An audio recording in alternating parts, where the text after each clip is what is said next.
Buenas noches. Más de 500 familias han entrado a vivir en una de las viviendas de la Bolsa de Alquiler Social de Aragón. Sin embargo, quedan todavía cientos de familias sin ingresos que esperan uno de estos pisos. Analizaremos con nuestros invitados esta situación y hablaremos además de los bienes aragoneses en Cataluña. El Tribunal Supremo vuelve a dar la razón a Aragón al considerarle propietario de 26 de las piezas de arte sacro retenidas en Lérida. Para hablar de estas cuestiones nos acompañan esta noche en mesa de redacción Pascual Moreno, médico. Pascual, buenas noches. Buenas noches, María. Patricia Luquín, portavoz de Izquierda Unida en las Cortes. Buenas noches, Patricia. Hola, muy buenas noches. Y Juan Ortega, periodista del Grupo Heraldo. Juan, buenas noches. Muy buenas noches, ¿qué tal? Vamos a comenzar hablando de ese primer tema que les presentábamos, las viviendas de alquiler social. Decíamos que medio millar de personas ya han podido acceder a uno de estos pisos de alquiler social en Aragón, pero hay una lista de espera que supera las 700 personas, pero no solamente eso, sino que han recibido Aragón, en esta bolsa de alquiler social de Aragón, ha recibido más de 3.000 solicitudes. Ante estas cifras, parece evidente que hacen falta más viviendas en esta bolsa, Patricia.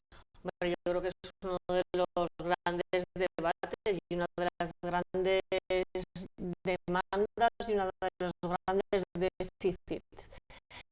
Durante toda esta legislatura, yo luego entraré a hablar de todo el tema del drama de los desahucios. Voy a hablar de la necesidad de vivienda y de tener una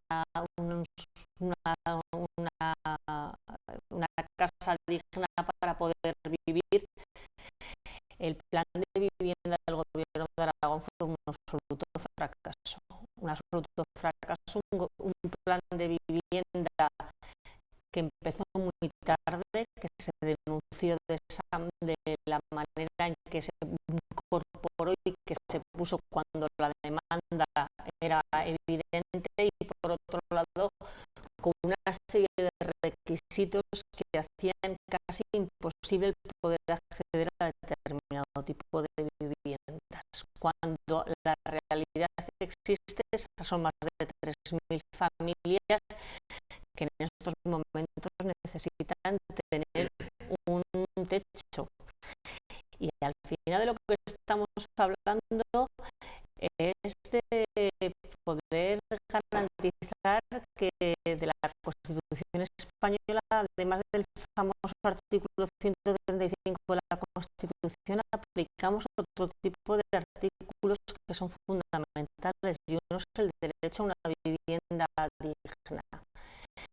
Yo creo que resulta prácticamente, y lo he dicho desde hace muchísimo tiempo, obsceno que en unos momentos en los que hay mucha disposición de vivienda, que para poder tener vivienda de alquiler social, para poder tener viviendas que se garanticen con una serie de requisitos que todas las personas tienen acceso, no se hayan puesto herramientas y mecanismos suficientes por parte de los poderes públicos para garantizar algo tan fundamental como es una vivienda. ¿Por qué lo digo? Porque estamos hablando y nos hemos cansado de decir de la cantidad de vivienda vacía que tienen en estos momentos los bancos, la Sareb, el Banco Malo, que tiene una cantidad de viviendas que no las pone a disposición del alquiler social cuando, como digo, existe esa demanda. dado cantidades ingentes de dinero público, 72.000 millones para rescatar a la banca, y que sean incapaces de poner a disposición de personas que están en una situación de necesidad, que muchas de ellas necesitan esa vivienda porque la propia crisis económica no les permite tener un trabajo y por lo tanto no les permite pagar una hipoteca, no les permite pagar un alquiler, que no, los poderes públicos no se hayan tomado lo suficientemente en serio algo que debería ser, como digo, uno de los principios básicos y fundamentales. Es decir, que el gobierno, los poderes públicos remuevan los obstáculos y sobre todo pongan a disposición de estas personas que se encuentran en una situación muy concreta, muy determinada, en una situación que no han generado ellos. Yo creo que la vivienda, creo que una de las mayores indignidades que puede sufrir el ser humano es ver cómo le echan a alguien de su casa porque no puede hacer frente a una hipoteca o un alquiler social. Y cuando existe, porque existen muchísimas casas vacías, estamos hablando de casas vacías que tienen a disposición los bancos, no estamos hablando que luego la gente hace fácil demagogia, les van a quitar las casas, no, estamos hablando de ese tipo de casas que se han quedado en el banco malo, que no se ponga a disposición. Yo creo que es intolerable. Por lo tanto, espero y deseo que el próximo gobierno, uno de los primeros temas que aborde con todo el carácter integral que significa, y a la mayor brevedad, sea el de garantizar un techo digno a todas las personas que lo necesitan. Bueno, Yo comparto la lectura que hace Patricia respecto al problema y la situación concreta que estamos viviendo, ¿no? Y además, una situación de emergencia social, como ella define, una situación en la que evidentemente yo creo que el drama no es tanto que te echen de tu casa, que lo es, sino que no tengas un techo donde refugiarte con el resto de tu familia. Es decir, que lo grave no es solo encima el hecho de tener que afrontar una situación de indignidad como esa, sino que además no hay una solución desde los poderes públicos, desde la sociedad para una situación como esa. Pero a mí me gustaría un poco verlo con un poco de perspectiva, ¿no? Yo creo que en este país una de las cosas que no se ha hecho es construir vivienda social. Es decir, en este país, durante toda la época del crecimiento económico, una de cuyas patas era la famosa burbuja inmobiliaria, el gran chollo para las administraciones públicas, desde las municipales hasta las autonómicas, pasando por cualquier otra, era vender suelo público, era la reconversión de suelo ciudadano para poderlo convertir en vivienda en promoción, aunque fuera de vivienda de protección oficial, pero nunca se convirtió en un mecanismo claro el crear un banco de vivienda pública por parte de las administraciones. Y luego te vas a otros países de Europa que no son precisamente países que han estado permanentemente gobernados desde la izquierda, que como puede ser, por ejemplo, Holanda, donde descubres cuando estás visitando Ámsterdam que el 40% de las viviendas de Ámsterdam son propiedad del municipio, y son, por tanto,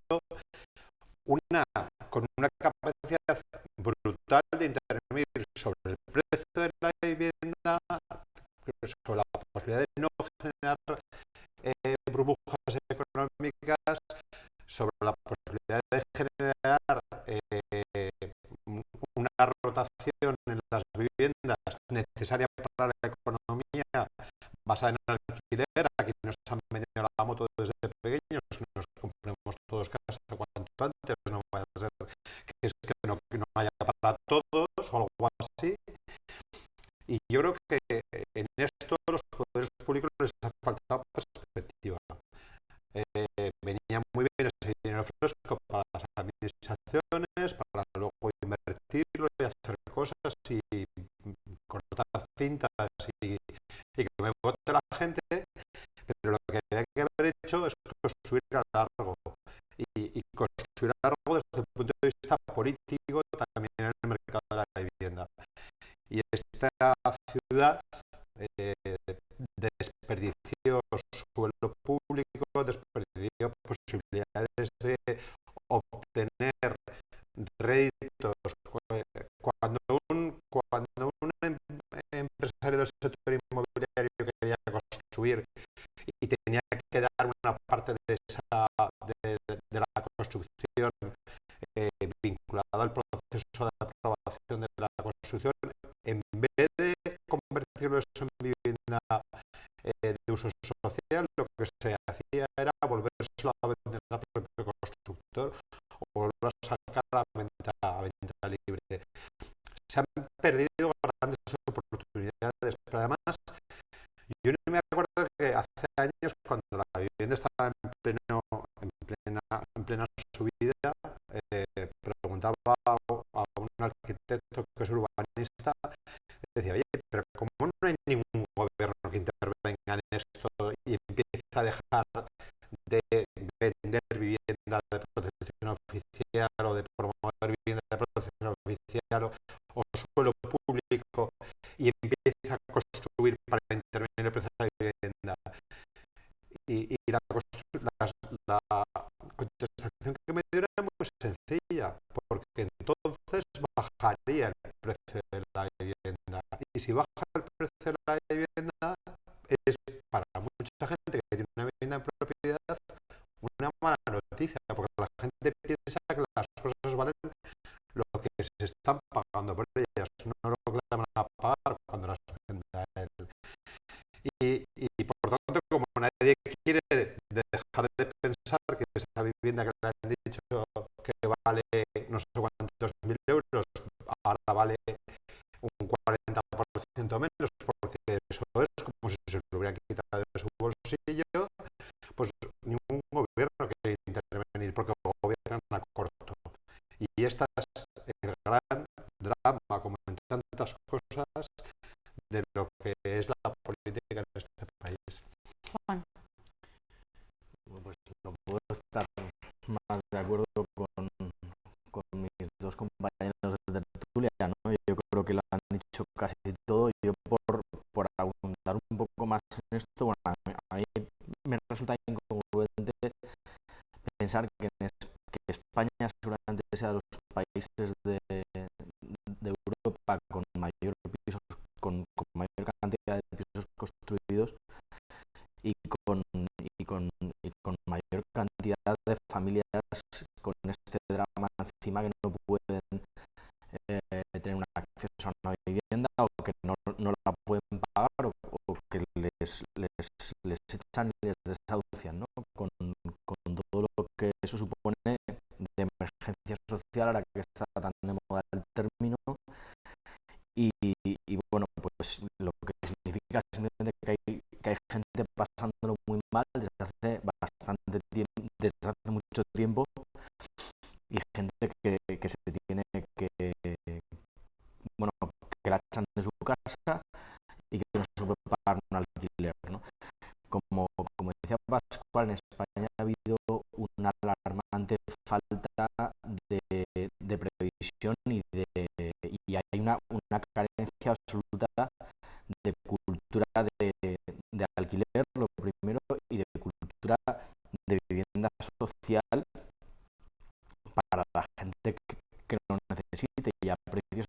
incompatibles. De hecho, el famoso boom de la VPO hace 10 años o 15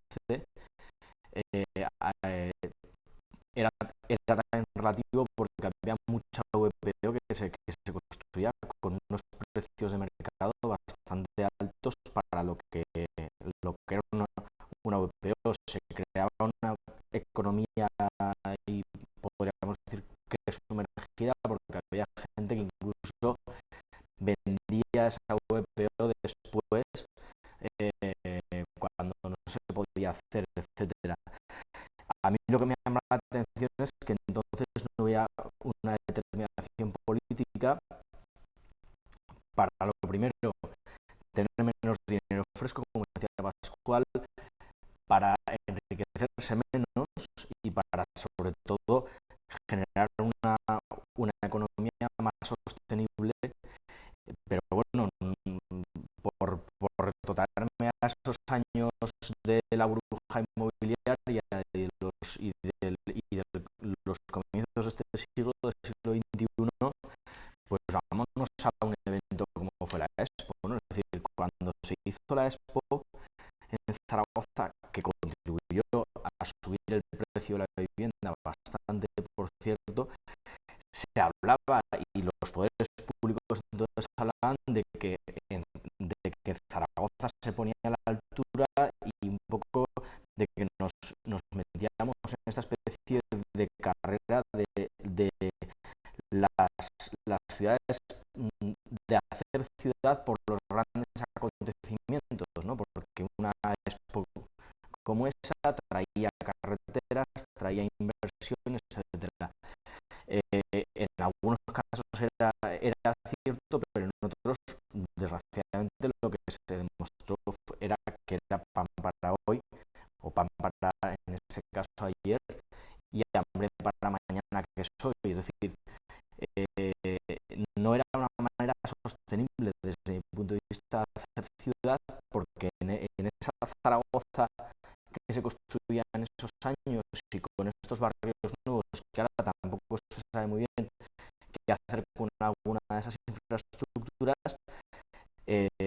se hacía eso, y mientras tanto no se hacía vivienda social, y mientras tanto se estaba generando un caldo de cultivo de gente que ahora lo está pasando mal y no tiene dónde porque yo creo que estoy de acuerdo con lo que dice tanto Juan como con lo que dice Pascual, pero aquí hay un debate fundamental.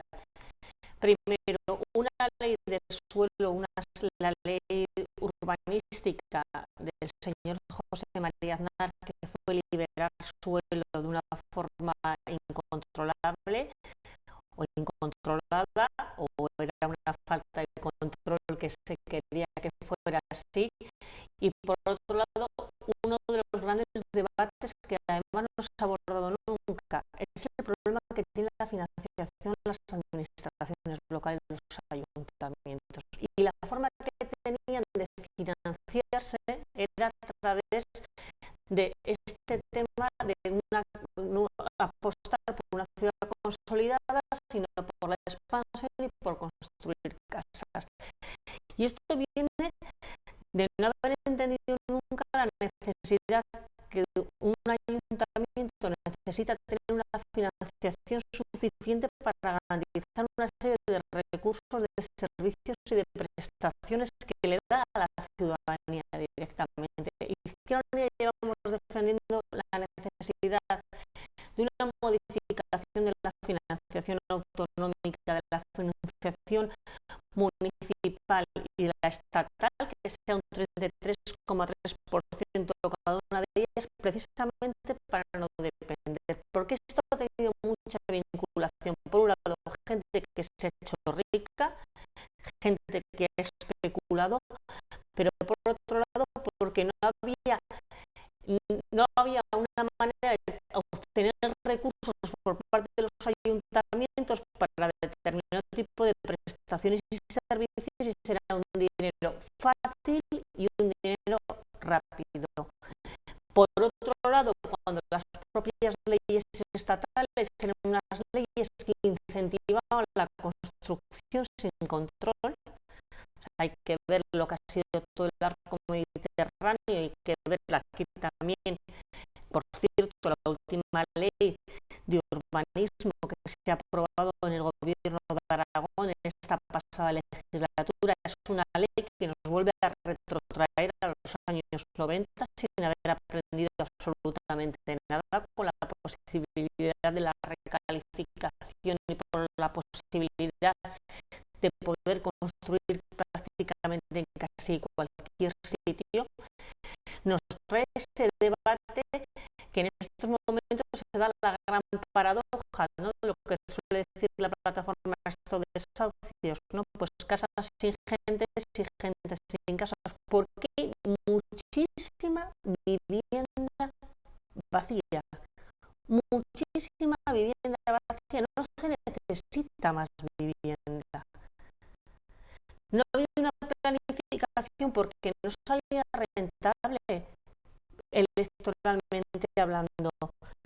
No ha habido un concepto de materia de planificación política, vivienda urbanística que permitiera garantizar el uso social de la vivienda, que es otro de los grandes debates. Al final la vivienda se convirtió en un valor especulativo y no en el valor que tendría que tener, que es un valor social de la misma.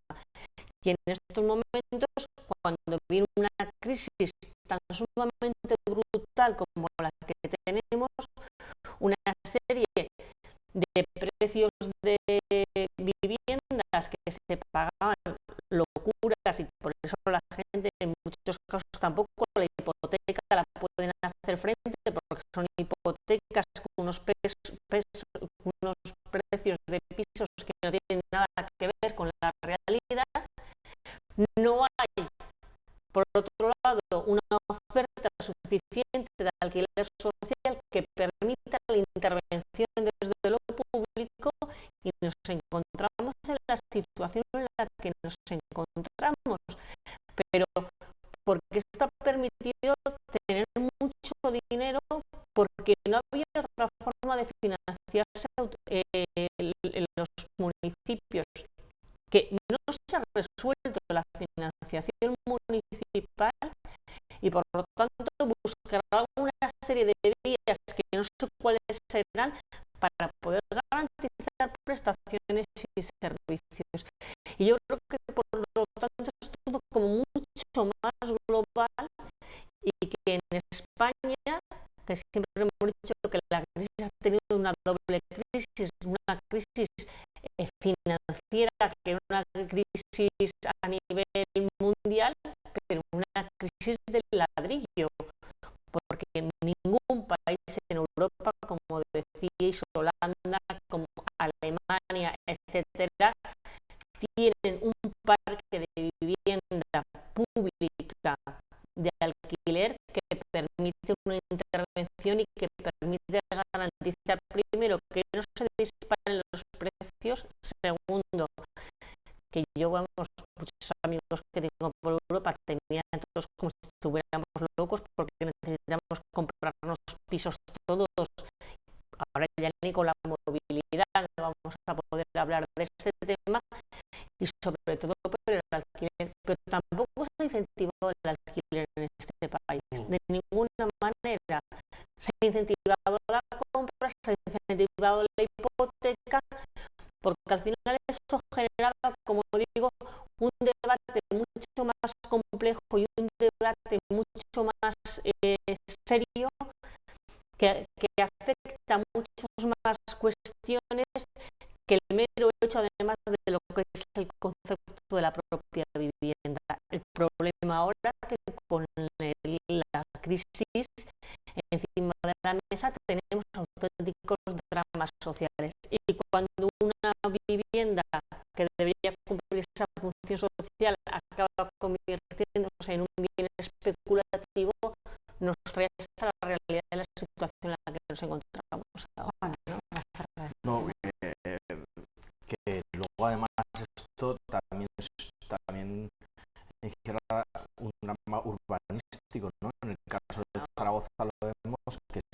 se ha crecido sin control, se ha creado este problema para toda Zaragoza, que es Arcosur, y lo digo con todo el cariño para quien viva ahí, pero es así, porque es una aberración haberse construido, haberse ido a construir allí y luego, sin embargo, los cascos históricos el casco histórico de Zaragoza, el de barrios como Delicias, etcétera, tienen un montón de infravivienda, de vivienda que se está cayendo a pedazos, de vivienda que no pasa una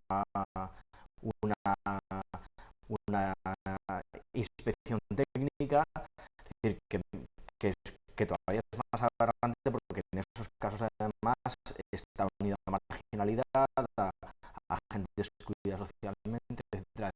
Luego que el drama es mucho más complejo y al final es un drama de ciudad y un drama de país. Pascual, ¿querías apuntar alguna cosita? No, yo creo que en el fondo esto es un síntoma más, ¿no? de esta carencia de vivienda social, es un síntoma más de la desigualdad, de cómo afecta esta crisis no de forma equitativa a toda la población, que ya sería mucho decir, sino que afecta mucho más a las capas más pobres de la población, y eso genera un problema grave, un problema de exclusión, un problema en el que además yo creo que cualquier ciudadano de este país tendría que sentir un poco de vergüenza, ¿no? De que pasen estas cosas, de que nos pasen estas cosas, ¿no? Porque no somos un país pobre, pero somos un país además de pobres, un país en el que hay demasiados pobres, ¿no? Y yo creo que situaciones como estas tienen que ser abordables desde una economía como la nuestra. No estamos viviendo en un país que no tenga recursos sociales, económicos y políticos como para poder solucionar esto. Bueno, si os parece... Es una cuestión de voluntad política, es decir, Cambiamos, existen las herramientas,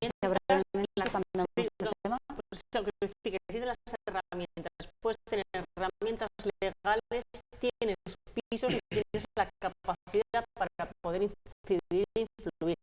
Y desde luego hay que exigirle corresponsabilidad a los poderes públicos y corresponsabilidad a esos bancos que, como digo, se les ha rescatado con cantidades ingentes de dinero, y el banco malo tiene casas paralizadas esperando para volver a especular con las mismas. No se puede volver a cometer los mismos errores, y los poderes públicos además no se pueden permitir volver a cometer los mismos errores, porque además no se habrá aprendido absolutamente nada. Por lo tanto, también es una cuestión de voluntad política que espero de verdad que se afronte de una manera diferente como se afrontó en estos últimos años.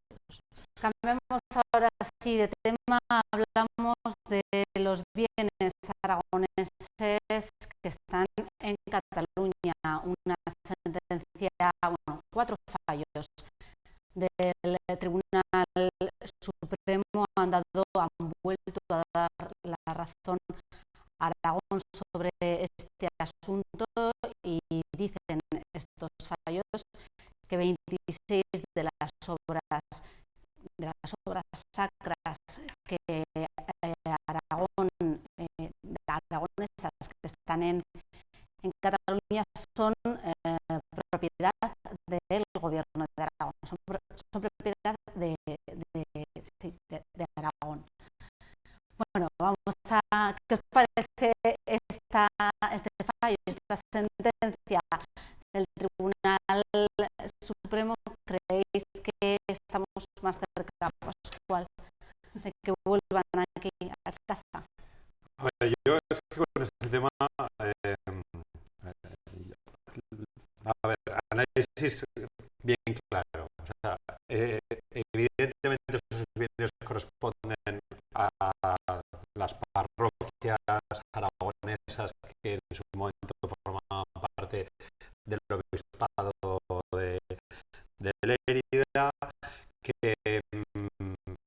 pertenecen de verdad, además, a los que viven en esos pueblos y a los que los han transmitido de generación en generación, pues el cariño que le pudieran tener o la veneración que le pudieran tener a esas piezas artísticas.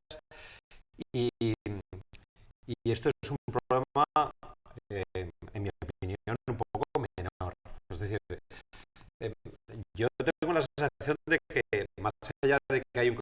Y añado el dato, obviamente el comportamiento por parte de la Generalitat y de las autoridades públicas y no públicas en Cataluña en esta cuestión es espurio y además pues muy reprobable y lleno de carencias respecto a cómo han actuado ellos respecto a otras cuestiones en las que creían que tenían la misma razón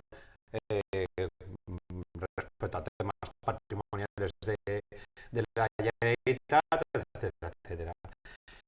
Eso está claro y eso es indiscutible. Ahora bien, yo tengo ganas de que un día vengan esos bienes a Aragón, obviamente, pero tengo ganas de que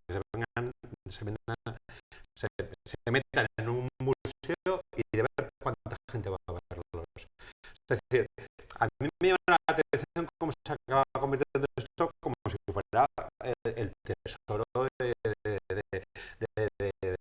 yo qué sé, el oro de América o algo así, ¿no?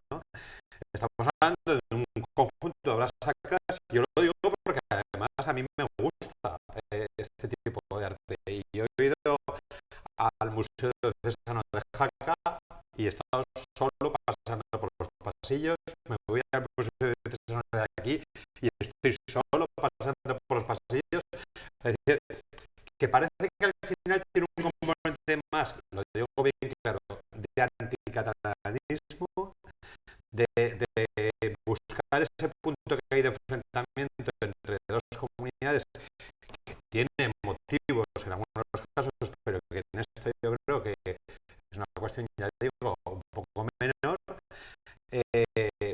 y una cuestión de utilización también un poco pues, política, desde los medios de comunicación, etcétera, etcétera, que un problema como para dedicarle tanta tinta en los periódicos, ¿no? He dicho que eran propiedad del Gobierno de Aragón, no es así, son propiedad de las parroquias aragonesas, como bien decía Pascual. Juan. Esto va a ser un poco monotemático en este sentido, pero yo creo que también, bueno, yo estoy de acuerdo con lo que dice Pascual, ¿no? En esencia, es decir, yo creo que hay que reconocer la propiedad. De todas maneras, estamos en un mundo, desgraciadamente, donde estos casos hay muchos, ¿no? Y hay mucho arte deslocalizado y este sería también otro debate que habría pasado con las piezas de no haberse las llevado los alemanes a Berlín de donde se las llevaron de Grecia o de Turquía, de no haberse las llevado los británicos del Partenón a Londres, etcétera, ¿no? Los catalanes, de hecho, yo creo que esto es un argumento que en plena guerra civil y en plenos años 40 esgrimieron para llevárselas, es decir, no, es que nosotros las vamos a cuidar y a restaurar y tal. Es decir, bueno, esto supongo que para la gente de la tierra, de los pueblos, pues evidentemente que no es razón y que quieren tenerlas en su casa y en su iglesia, ¿no? Pero también entiendo que es verdad que con este tema se ha hecho un anticatalanismo furibundo. Yo creo que también en respuesta a una especie de política de hechos consumados, donde la cuestión nacional ha predominado, en el caso catalán, sobre todo con con las famosas obras de arte que están expuestas y luego no expuestas, me parece, en el Museo Diocesano de Lérida. Yo creo que lo que sí que me sorprende de esto es la capacidad que está teniendo Cataluña, tanto por su lado político como por su iglesia, como por su lado eclesiástico, de no cumplir estas sentencias, ¿no? A mí eso sí que me alucina, porque yo vengo oyendo hablar de que los tribunales eclesiásticos y administrativos están dando la razón a Aragón pues desde hace 10 años, ¿no? Desde cuando este problema era un problema que le preocupaba más a la gente, porque yo creo que había otros problemas que no eran tan acuciantes, ¿no? Entonces, a mí me llama la atención cómo Cataluña está teniendo este poder, ¿no? Yo creo que eso será porque tiene mucho músculo, porque se pueden permitir no hacer caso de esta manera a lo que dicen los tribunales, y desde luego que se cumpla la sentencia, en este caso los fallos del Supremo. Dicho lo cual, en el momento en el que vengan aquí las obras, yo quiero que la gente ver si la gente va a verlas, y quiero también ver en qué estado de conservación y de musealización se encuentran, porque si al final el viaje es para que las obras se echen a perder, yo preferiría que siguieran donde están. ¿Pero vendrán o no vendrán? Bueno, yo creo que la noticia sería que se cumple una sentencia del Tribunal Supremo, que se cumple una sentencia de los tribunales eclesiásticos. Nosotros lo hemos dicho, digo, bueno, es que es de la Generalitat, pero es que la propia Iglesia está insumisa, y a mí eso me parece increíble. Es decir, no cumplen sus propias sentencias, ni las eclesiásticas, el Tribunal Eclesiástico, que les lleva dando la razón y nos dicen que Aragón, efectivamente, la propiedad de los bienes, solo hay que ver el arzobispo de las broncas que tienen entre un arzobispo y el otro, y ahora cambiamos a uno y otro, las obras siguen en el mismo sitio. Y por otro lado, por parte de la Generalitat, que hace una historia que la bien ha contado Juan, de por qué salen de aquí las piezas, en qué condiciones salen, en qué momento histórico salen y en qué condiciones se encontraban esas piezas históricas aquí, que no tiene que quitar para no solo el reconocimiento, porque Cataluña asume que el reconocimiento, que la propiedad de los bienes eclesiásticos nos pertenezca, a lo que nos cede es el uso de las mismas en estos momentos, ¿no? Que decir, que están jugando un poco con esa...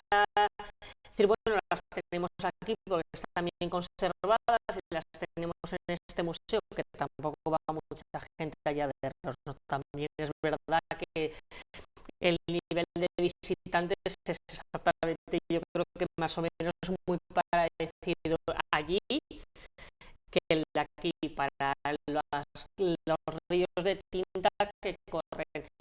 Pero sí que es curioso que sentencias del Tribunal Supremo, sentencias de los tribunales eclesiásticos no se cumplan. ¿Por qué? Porque yo siempre he dicho que, claro, este carácter de ejemplar y ejemplarizante que tiene que tener la propia administración o la propia propia Iglesia, en este caso, no haciendo el cumplimiento de sentencias, es muy complicado trasladar luego a la ciudadanía la importancia de cumplir determinado tipo de sentencias o determinado tipo de leyes.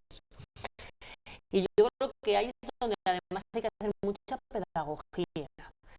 Es decir, si hay 4 sentencias del Tribunal Supremo y esas 4 sentencias se incumplen de forma reiterada y no pasa absolutamente nada, pues la lección o la lectura que puede hacer cualquier ciudadano es decir, oiga, pues ¿por qué yo no puedo incumplir una sentencia del Tribunal Supremo sin que pase absolutamente nada?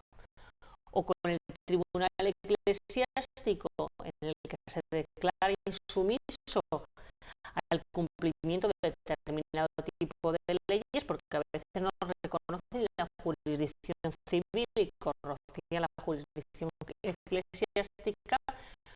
Cuidado, porque claro, lo que puede ser justificante para unos, ¿por qué no va a ser justificante para otros? No sé si me estoy explicando, porque es decir, al final este tema es decir, oiga, queda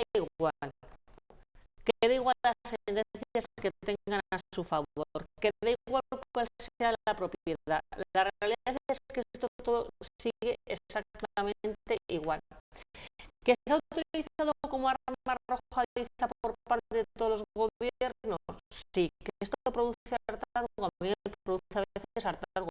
Queda políticamente incorrecto decirlo, pero con el anterior gobierno del señor Marcelo Iglesias, con este, siempre parecía que iban allí, le piden reuniones a la Generalitat, al Artur Mas, al que le toca, todo el mundo mira para otro lado.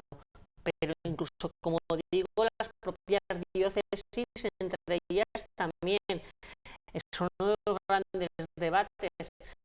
Bueno, pues al final cuando el cumplimiento, cuando surja, pues no sabemos lo que surgirá, dónde van a ir, yo tampoco tengo muy claro cuando vengan aquí dónde se van a exponer, cómo se van a exponer, el nivel de conservación, porque claro, en Izquierda Unida, que nos parece importante y es un debate el de los bienes, claro, es que se está deteriorando el patrimonio artístico en esta comunidad autónoma, dejando caer ermitas, iglesias y muchísimo más patrimonio sin invertir un euro, que también nos parece preocupante, es decir, muy preocupados en dirigirnos a algo que es mucho, que vende mucho periódico, pero que no me supone ningún tipo de inversión, y mucho patrimonio que tenemos en esta comunidad autónoma dejando que se